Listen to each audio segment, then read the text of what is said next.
sekian hanya bisa untuk swasta, BUMN tidak boleh masuk misalnya.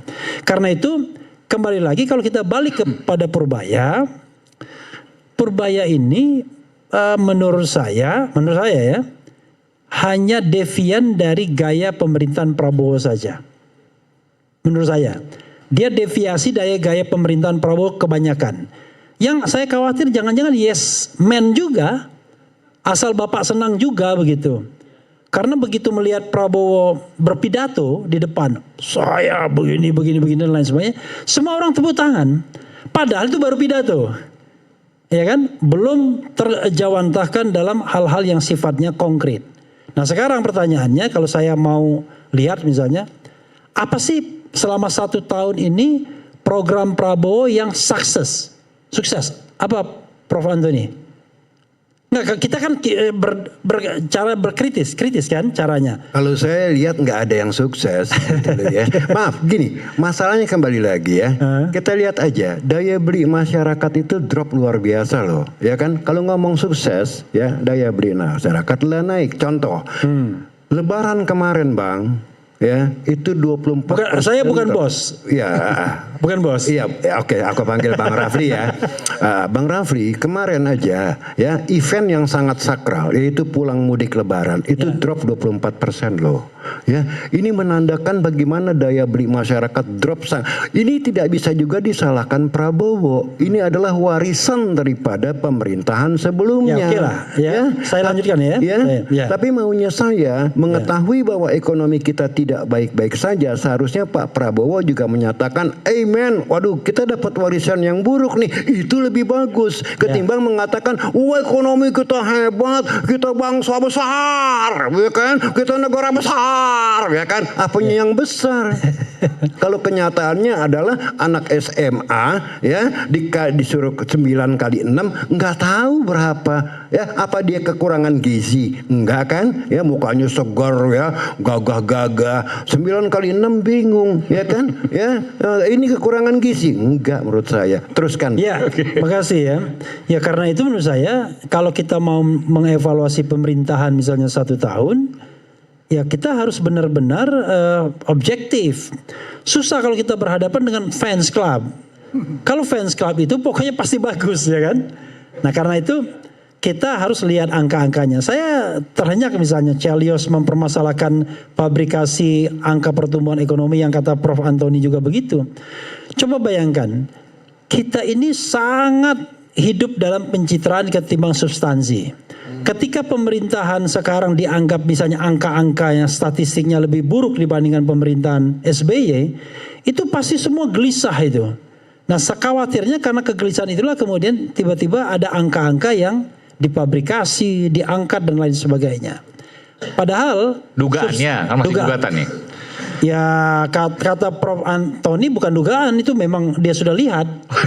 Iya kan, waktu di podcast saya kan ngomong begitu kan, 5% itu pabrikasi gitu. Nah, sementara yang kita butuhkan ini kan harusnya bukan yang begini lagi begitu loh.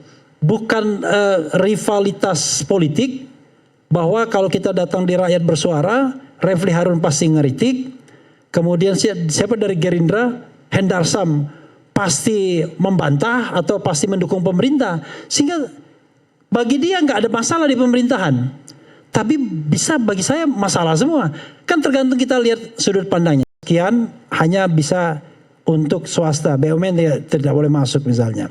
Karena itu kembali lagi kalau kita balik kepada Purbaya, Purbaya ini menurut saya ya hanya devian dari gaya pemerintahan Prabowo saja. Menurut saya, dia deviasi dari gaya pemerintahan Prabowo kebanyakan. Yang saya khawatir jangan-jangan yes man juga, asal Bapak senang juga begitu. Karena begitu melihat Prabowo berpidato di depan, saya begini dan lain sebagainya, semua orang tepuk tangan. Padahal itu baru pidato. Ya kan? Belum terjawantahkan dalam hal-hal yang sifatnya konkret. Nah sekarang pertanyaannya, kalau saya mau lihat misalnya, apa sih selama 1 tahun ini program Prabowo yang sukses? Apa Prof. Antoni? Nggak, kita kan cara kritis kan caranya. Kalau saya lihat nggak ada yang sukses, gitu loh ya. Maaf, gini, masalahnya kembali lagi ya. Kita lihat aja, daya beli masyarakat itu drop luar biasa loh, ya kan? Kalau ngomong sukses, ya daya beli masyarakat lah naik. Contoh, Lebaran kemarin bang, ya itu 24%. Saya bukan bos. Ya, bukan bos. Iya, oke, aku panggil Bang Rafli ya. Bang Rafli kemarin aja ya event yang sangat sakral yaitu pulang mudik Lebaran itu drop 24% loh. Ya, ini menandakan bagaimana daya beli masyarakat drop. Ini tidak bisa juga disalahkan Prabowo. Ini adalah warisan daripada pemerintahan sebelumnya. Ya, oke lah. Ya, saya lanjutkan ya.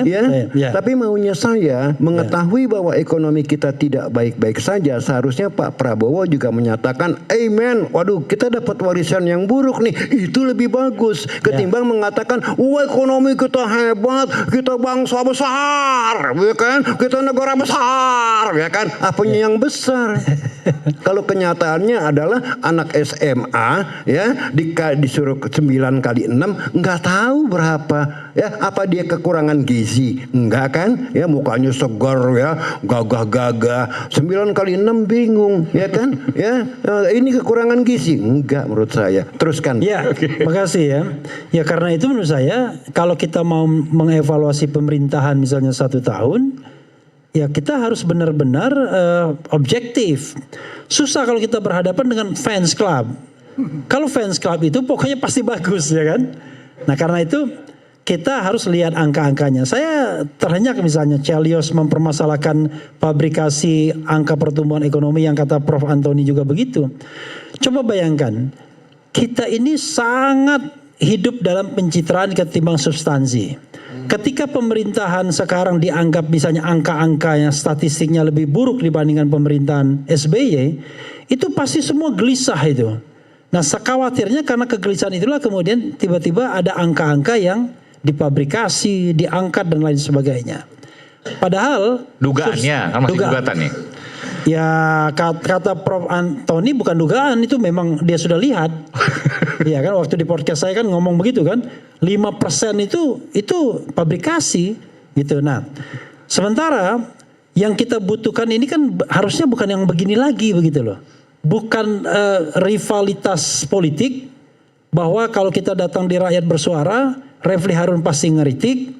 Kemudian siapa dari Gerindra, Hendarsam pasti membantah atau pasti mendukung pemerintah, sehingga bagi dia nggak ada masalah di pemerintahan, tapi bisa bagi saya masalah semua. Kan tergantung kita lihat sudut pandangnya.